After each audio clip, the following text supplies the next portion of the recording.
আজকে সকাল সকালে ঘুম থেকে উঠেই গোসল করতে আসলাম, কারণ আপনারা জানেন কিছুদিন পরেই কোরবানির ঈদ। তাই কোরবানির ঈদ উপলক্ষে আমরা যাবো আজকে মার্কেট করতে। আপনারা সাথেই থাকেন, দেখেন আজকে সারাদিন আমরা কি কি করি। গোসল করে রেডি হয়ে বের হয়ে পড়লাম। রাস্তায় এসে ভ্যানের জন্য অপেক্ষা করতে লাগলাম।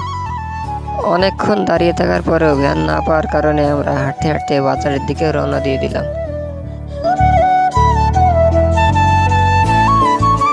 আমাদের বাজারে এসে অটোতে উঠে গোপালগঞ্জের উদ্দেশ্যে আমরা রওনা দিয়ে দিলাম।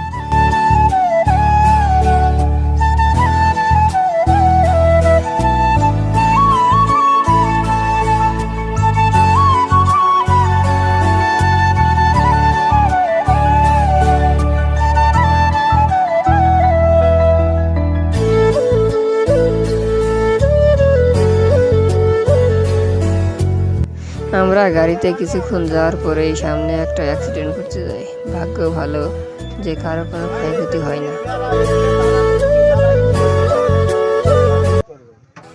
বড় বড় থেকে কোনো গাড়ি একবারে গোপালগঞ্জ যায় না, প্রথমে নামতে হয় কোনে স্ট্যান্ডে। আমরা কোনে স্ট্যান্ডে এসে নামলাম, এরপরে আবার যেতে হবে টুঙ্গিপাড়া স্ট্যান্ডে।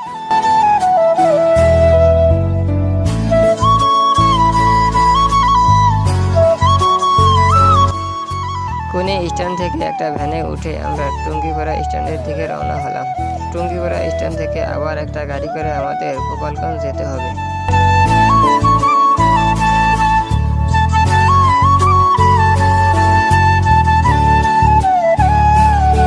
টুঙ্গিপাড়া থেকে গোপালগঞ্জ যাওয়ার জন্য আমরা আর একটা গাড়িতে উঠে পড়লাম।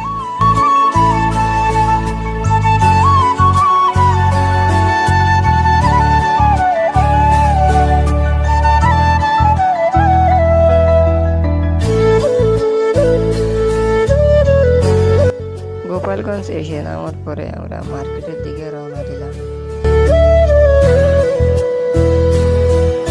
গলির ভিতরে ঢোকার পরে আমার ফ্রেন্ড সবেদা দেখে বলল, আমি কিছু সবেদা বাড়ির জন্য কিনে নিয়ে যাব। পরে সে কিছু সবেদা কিনলো।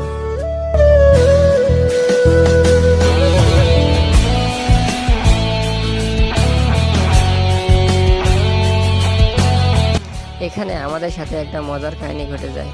আমরা উপরের দিকে উঠি মার্কেট করার উদ্দেশ্যে, কিন্তু উপরে উঠে শুনি যে এখানে সব মেয়েদের জামা কাপড়, তাই আমাদের আবার নিচের দিকে নিয়ে যেতে হয়।